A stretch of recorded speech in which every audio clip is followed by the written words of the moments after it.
Welcome, virtual learners. This is Mr. Shear. I'm coming with you today to teach you a little bit about our transition to industrialization. First off, I want to remind you, we're getting towards the end of the first 3 weeks. You need to go into your grade book and double check. Not all assignments have been graded or in there right now, but you need to check the stuff that is there, because I know it's been easy, especially in these first couple weeks as we've been transitioning to some of you have changed classes and different things. You need to make sure you've completed all the assignments. If you came late to the virtual classroom or came into the class a little bit later, you might find that you've missed something from earlier. Most of the stuff from the first week is super easy to be able to make up and do in a second. There's a lot of just checking kind of stuff. So please make sure you check your grade book and make sure you've got everything that you need as we go along, and check on those zeros if you got any. All right, today we're going to be learning about the transition to industrialization. We talked about the movement west, and now we're going to kind of connect that to another bigger change for the United States, and that's the change towards industry. So as we follow along today, I'm going to ask you a few questions as we go. I'm going to share out my screen here for you. Take notes as you need, and then we'll kind of go from there. So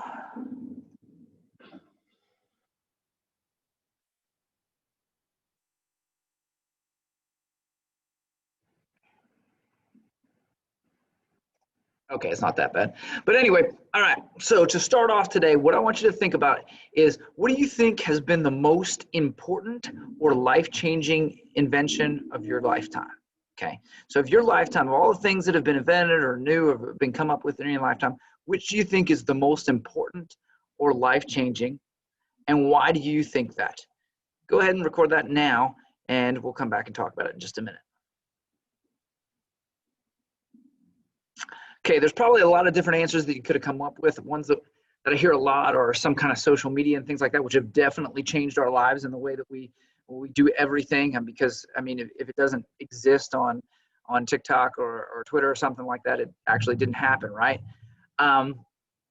Cell phone is kind of predates you, but maybe the smartphone would be during your lifetime. So I think that would definitely count. It's literally like carrying a computer around in your pocket. So I mean, that makes a huge difference for all of us, and we can't live without it. I don't think we are reliant on that quite a bit. There are probably several others that you came up with, and what's important to you or what's life-changing to you may not be life-changing to somebody else. But innovation and technology constantly changes the way that we do things. I still remember, and you guys maybe you've seen like before, I remember watching television when I was growing up on this small, like little, probably like a 15-inch TV that was in our living room. It had the big antennas on it and everything else like that. And the picture, well, like I would have known that the picture was bad, but now that I have like a real, HD TV, when I go back and I see things in standard definition, you look at it and you're like, how do we even watch TV like that? We become so accustomed to technology and the way that it changes our lives. It's hard to imagine where we've come from and what life was like before that. The time period that we're talking about here is a time of immense just growth and innovation and technology and change, and that's brought on by a number of things. So what we need to understand is what makes industrialization happen. What is really the recipe for industrialization? You need a couple key ingredients, whether the United States or either anybody else. Any country that's going to industrialize needs these things. So first and foremost, you're going to have to have natural resources. Additionally, another ingredient for that is going to be a large and growing workforce. You need people to do the labor. Thirdly, you're going to need innovation and technology, people with ideas and new and changing ideas. Fourth, you'll need the environment in which this kind of thing can grow. This is called the free enterprise system. We'll also talk about laissez-faire and what that means as it relates to the free enterprise system. And then finally, you need efficient transportation, something that's going to make and carry these goods and people all over the country. These 5 things combined are kind of that recipe for industrialization. And they're all necessary and they're all needed for a country to go from what we were doing, which was primarily farming in the United States, to manufacturing and industrializing. So we're going to look at each one of these in a little bit more detail. First, natural resources. As you look at this map, you can kind of see a couple things that might stick out to you a little bit. I'm going to stop and ask you a couple questions here. First off, just because there's maps, and maps are a big part of the STAR test, and we have to become more familiar with them and how to read them. So I'm going to do this just real quick, couple quick map questions with you. Number one, the first one is where was it most likely for somebody to find, or for them to be able to find iron at the time? Where would you find iron? Okay. Next, what region of the country was it easiest to find softwood timber?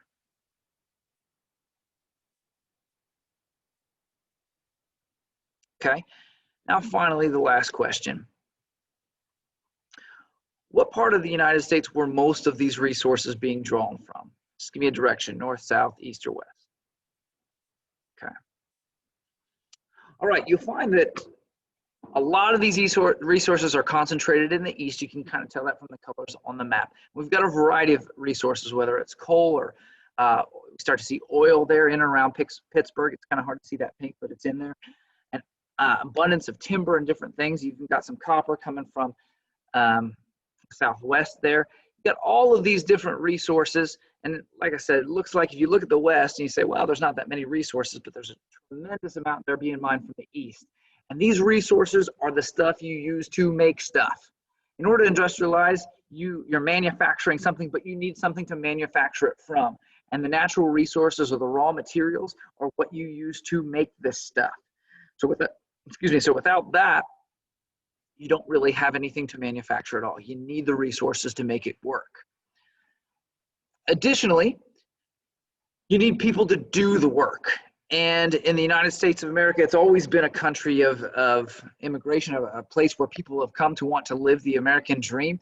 And no time more like this time period that we're studying here. And as you look at the graph, you can tell there's this rapid influx of immigrants that are coming into the country starting in really the 1870s, kind of dips with some immigration restrictions the country puts on in the late 1880s and early 1890s, but then takes off and shoots and hits its peak around 1907. Tons and tons of people, thousands and thousands of immigrants, almost millions of immigrants there as we get into those higher numbers. And so most of America was farming at the time, and there just aren't that many. And we talked about this a little bit with going west and the homesteaders. You can only have so many farmers, and then the markets get oversaturated with goods. So you need to be able to kind of do something else. And so with all of these new immigrants coming into the country, now you have people that bring in. Some of them are skilled, some of them don't have much of a skill, and all they want to do all day is turn a wrench on an assembly line. Okay, and that's going to fit perfectly for industrialization, because you need people to do that work. And the more people you are, and I know this sounds horrible, but the more people there are, the less you can pay them. And so that actually feeds into industrialization again. You might not think that that's necessarily a good thing, and I guess that it isn't, but at the same time, low paid, unskilled work is really the backbone of turning a country into an industrial power. So all of these immigrants flock into the cities. Most of them end up coming in through like Ellis Island in New York. And they go and they find jobs in these growing industrial cities, and they provide the labor for all of this. And you need tons of them. Okay. Also, what you need is innovation and technology. You need people with ideas and the willingness to try out those ideas. And so whether it's just kind of, well, we'll talk about some of the inventions here in just a minute and what they look like. But the idea is that not only do they industrialize the country, they improve communication, they make travel easier, which is going to help industry, and just generally the quality of life. People's everyday lives will improve through technology as well, particularly among the middle class. Of course, when there's new technology and there's new innovation, that means there's more business. More business means more jobs, more industry to people to be employed, and it grows businesses exponentially. So with this innovation, with this technology, you've got all kinds of new things. So let's look at a couple of these. Kind of play a little guess that invention game. So there's a picture underneath all of those blocks, those tiles. The idea is to see how quickly or how soon, see if you can be quick to identify what exactly the picture is underneath there, or what the invention is. So here we go.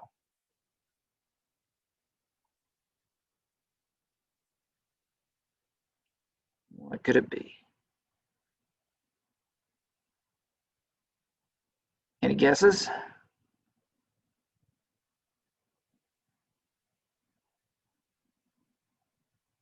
You might be looking at it and still not know. But that is one of the first telephones invented by Alexander Graham Bell. That is going to obviously revolutionize the way that we communicate, and communicating quickly across the entire country, not just by telegraph and Morse code. You know, this makes it so much more efficient and speeds the delivery of goods and commerce and all of those things, as well as personal uses for the telephone as well. So there's the telephone during this time. By the way, this whole revealing tile thing works a whole lot better. If you're doing this virtual learning, it works a whole lot better in person, because, you know, like, people are trying to guess, but by yourself, it's sort of lonely, but, you know.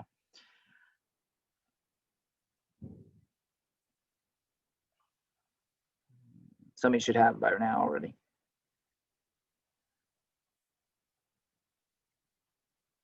Should look a little familiar.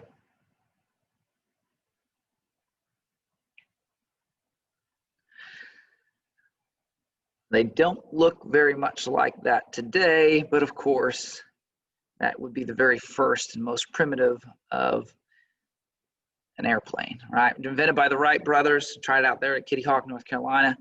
And again, they're not up there in the air for very long, but guess what? It doesn't take long. This is 1903. By the time we get to World War I, they're starting to use airplanes in different ways in the war. So, okay, let's try another one. So, airplane, telephone, what else we got going on during the innovation and inventions during the Industrial Revolution? This is a tough one.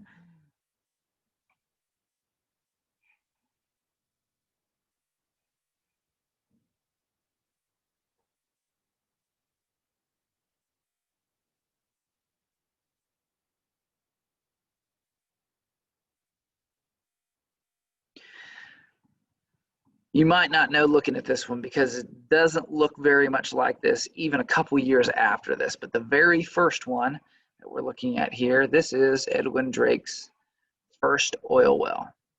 Obviously looks a bit different than the ones that we see out here on the property of Sherman High School. Technology changes very quickly with the oil wells, but he's extracting oil there in 1859. Okay, last one. I think this one's the easiest one, I think.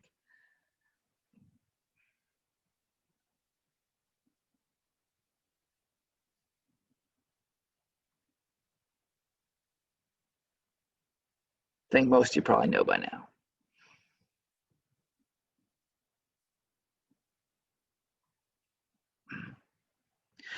Again, might look a little bit different than what we've got today, especially now with LED, but of course that is the first light bulb, incandescent light bulb, there by Thomas Edison. Most of you know that, the whole story behind that. So Edison's contribution of the light bulb is the one that everybody knows, but perhaps one of his most important contributions at all, especially during this time, is the electric power grid and the technology that started to advance to be able to power not just light bulbs, but electrify cities.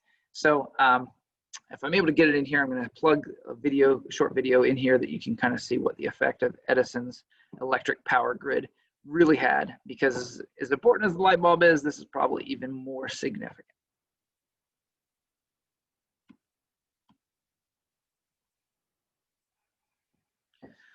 So that's not it. There were other things during the time that greatly improve quality of life, transportation, technology, all the things that needed in order for industrialization to occur. We've got the first telegraph wire that goes all the way across the Atlantic Ocean. That the Atlantic line, or the Atlantic cable, laid by Cyrus Field, made it possible to communicate in real time with Europe. Again, it's not the telephone in this case, but nevertheless, greatly speeds that contact across the continents and makes the world just a little bit smaller. George Westinghouse invents the alternating current system to distribute electricity.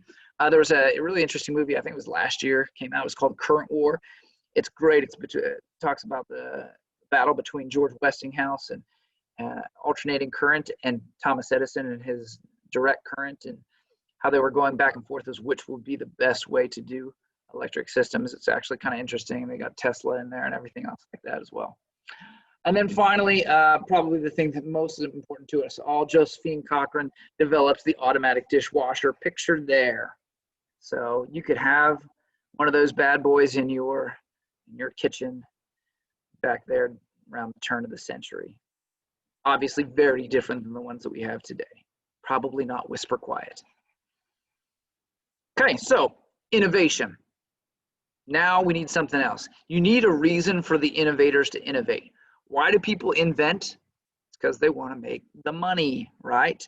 And if inventors can't make a lot of money off their ideas, what incentive it is for them to think around and try to invent and tinker with it and try to come up with anything if they're not going to get any reward for doing that.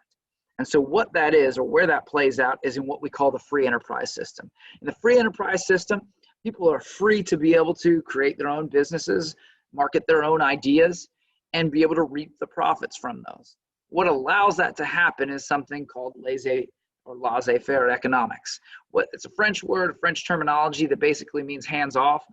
And the idea is the government doesn't have a lot of regulation on businesses. They don't tax them a lot. They don't say that they don't try to enforce any kind of competition or anything else like that. So they let you innovate and basically accumulate as much money as you possibly can off your great idea. That's what's necessary for industrialization to happen, because if people don't know, if there's no incentive for them to do so. If they can't make a lot of money off the idea, it's not worth all the effort to try to do it. And so why would you do it? You wouldn't, right? So, but this, with the opportunity to maximize that capital, and to be able to accumulate as much money as you absolutely can, well, that's the environment that people want to invent in, and it works. It encourages growing businesses and starting businesses, and that's exactly what is needed for industrialization. So free enterprise, or the free enterprise system, where the government leaves its hands out of the pockets of business owners, really leads to business growth. It doesn't treat consumers like you and me very well. It's not really great for the workers, but it's very good if you own a business, and it's very good to grow businesses. Finally, you need the transportation, the way to get everything, the people, the goods, all across America. And the United States have been expanding their railroads all throughout the end of the 1800s. One of the best examples of this is the Transcontinental Railroad. It is the first railroad to actually reach from sea to shining sea, all the way from the Atlantic to the Pacific. And it's completed in 1869 by the Union and Central Pacific Railroads. They basically meet in the middle. One was building from the east, the other's building from the west, and they come together at a place called Promontory Point in Utah. That moment, or that celebration, ends up in movies all the time. It was in the Johnny Depp version of The Lone Ranger, if you've ever seen that. It's kind of something that shows up in a lot of Western films. I think it was in Wild Wild West with Will Smith, if you've ever seen that too, based on a true story. So anyway, this link the East and West Coast. Guys, we talked about this concept of manifest destiny, that the United States would extend from sea to sea. The Transcontinental Railroad is a tangible evidence that manifest destiny has happened. They've actually connected the East and the West Coast by one continuous rail line, that somebody theoretically could ride a train all the way across there. Nothing says manifest destiny quite like that, and being able to travel all that distance. But there's even more to it. So anyway, there's where they came together, that great day at Promontory Summit, or Promontory Point, where the two railroads came together. They decided to pull up two locomotives right facing smack dab against each other. Probably not a good idea. You can see that they got all the workers here, and these guys are toasting it. Maybe you shouldn't drink and drive a train. That's probably another not so good idea. But nevertheless, it was a huge celebration that day, and they had bands and everything else like that. Now, let me tell you this: Promontory Point, or Promontory Summit in Utah, it's literally in the middle of nowhere. Like, they built the track from one side and they built the track from the other side, and they happened to come together there. They had a celebration there, and they left, and there was nothing there anymore. I have proof. I've been there. Okay. I used to live in Utah, so driving through one time, you see one of those brown signs on the side of the road, and I convinced my wife, hey, we ought to go see that. And we went there, and there was like not a whole lot of stuff to see there, including people. But there it is. That's the coming together of the Transcontinental Railroad. You can see in the picture of me, the kind of cleaner, nicer, really treated railroad tie they got there is, if you can read that on the text, It is the last tie laid on the Transcontinental Railroad. So there it was. I risked my life standing on those tracks just so I could bring you that picture. Now, the really kind of crazy thing is it's called Golden Spike National Historical Site. And I was really super excited because like the whole deal was when they put the last ties in the railroad, they drove them in with gold-plated spikes. They were gilded, they were covered in gold. And so it's like, all right, Golden Spike National Historical Site. The big thing here is going to be, the big drawing card is going to be the golden spike. Well, bad news is there's no golden spike there. It's on a display at Stanford University in the museum there, but there's no golden spike at Golden Spike National Historical Site, which is kind of crazy and frustrating. So the only thing you get to see if you go there is this stupid plaque, which is attached with flathead screwdriver. If I had a screwdriver in the thing, that sucker would be hanging in my classroom right now. So anyway, Transcontinental Railroad, it's there. It connects the United States, but it doesn't come easily. And so there's a lot of peril in creating and bringing together these railroads all across the West. Most of the people that work on the railroad are going to be immigrants. And in fact, they bring in a ton of Chinese immigrants that they pay about $1 a day, which not only sounds bad now, but was actually pretty awful then too. So it's not good pay. It's super dangerous. So think about this question for a second. What dangers and difficulties might workers encounter when building the Transcontinental Railroad? There are a lot of them. What kind of dangers might they encounter? Take a minute, scratch those down for a second. Okay. Let's look at a couple of these. So it's an awful job, by the way. So not only do you get really, really poor pay, but I mean, you get a pretty decent chance of dying. So obviously you're building this through the summer, extreme heat. All kinds of people died of heat exhaustion because it's really super hard work, and you're out there in the worst part of the day in many cases going through the Midwest. There are some animals out there, of course, that could give you trouble, whether it's coyotes or bears or whatever you might find out there. There were some incidents. So especially as you get closer to the Rockies and the mountains there, you'll kind of find some animals that you'd rather probably not want to run into in person. We still have Native Americans out there. Now, although you don't run into this problem a whole lot, there are still some hostile Native groups that will attack and kind of sort of still are on the fight and trying to defend their lands. And so they get a little upset when the railroad workers are going through there. And so they will attack it in certain places and certain points. Probably one of the biggest ones was disease. You're out in the middle of nowhere, essentially. You're working on this railroad out in the middle of nowhere, and what they did is they built these temporary bunks and they crammed everybody in there. Well, guess what? One person gets sick, everybody gets sick because they're all crammed in these tight bunks and spread that disease around really quickly. And so disease was a huge problem out there working on the railroad. And then you got to cut through mountains. And if you got to cut through the mountains, you're going to have to use some pretty volatile stuff. A lot of them were using nitroglycerin in a very unstable way, and so you had to have somebody run in there, kind of tip the chemistry of it, and then run out. And a lot of people got stuck in the blast, lost limbs, all kinds of things because of how dangerous and just volatile everything was. So explosives as well. And seriously, just as far as like your everyday job is concerned, I mean, think about it. Do you really want to be the person holding railroad spikes while another human swings a massive sledgehammer right at your head, hands, whatever, who knows?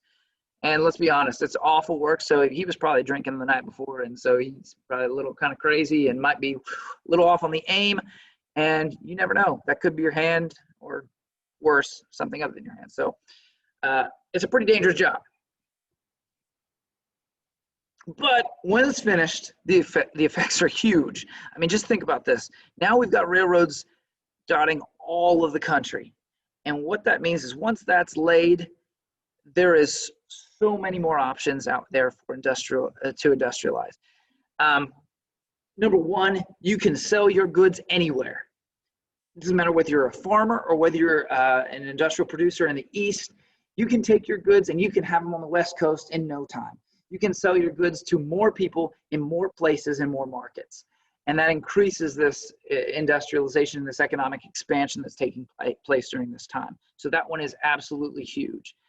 And it allows you to industrialize quicker because you can take your raw materials from one part of the country, bring them to your factory, manufacture them, then ship them out to sell even more quickly. And so businesses can grow exponentially because of the ease of transportation. It also begins this idea of tourism and travel. People generally kind of stayed put where they were unless they were moving permanently up to this point. But now you can go somewhere for a short period of time and visit and then turn around and come back, especially all the way across the country. That would have been unheard of by horseback or any other way. But now the train makes it possible that you can say, well, you know what, we're going to go west, we're going to visit in California. We're going to go out and find and, you know, go to these different places. And so tourism and travel rapidly increases. You could have your business can now be countrywide because you can literally have a business meeting on the West Coast and be back to the East Coast in a couple of days.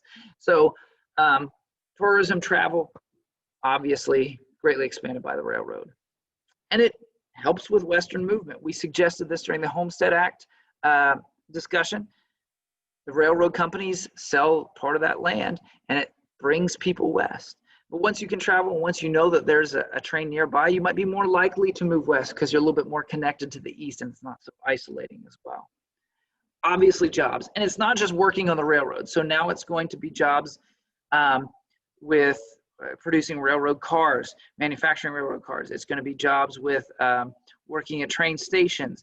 It's going to be jobs conductors, and it's going to be jobs for all the steel and all the raw materials that are used to make the railroad. So we're talking about a huge number of jobs that are available. Most of them probably not super great paying, but jobs nonetheless. And then finally, if there are jobs available, that means that's going to increase immigration. We talked about how they recruited Chinese to come and work on the railroad. So it's also going to lead to an influx of immigration in the country as well. Finally, and kind of maybe sort of the unintended consequence of this, is the creation of time zones. You guys know all about this because you're setting your clock back and different things like that, or maybe you have relatives in another time zone and calling's all kind of funky or whatever. But they find that when you've got a railroad that leaves one station at one time and is expected to be somewhere else, you need to know exactly what time it is. You can't just kind of go by, oh, well, the sun's directly overhead, it's 12 o'clock. It has to be more precise than that. So they establish rigid time zones so that they know when trains are going to arrive, when they can be exactly on time, no matter where in the country you are. Because that kind of precision is what's going to keep a railroad accident from happening. And so the establishment of time zones, which by the way, then takes on, it's created here and then it's used throughout the rest of the world and is even today, happens because of the speed of travel was increased so greatly and some of the problems that created with the railroads.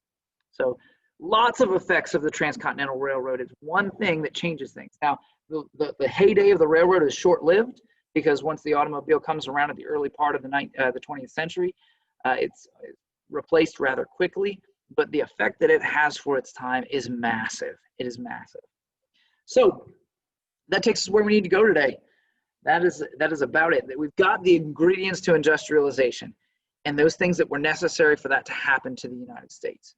What I want you to do is what you're going to go to now is there's going to be a cause and effect map there in your Google Classroom. And we just talked about a lot of the causes. So the cause side should be easy to fill in.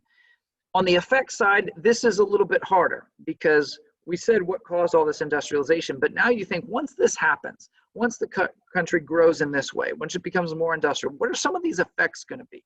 What impact will this have on society? What impact will this have on not just people, but the economy, the government, on the landscape of the country, the environment, I might have said that one twice, all kinds of stuff.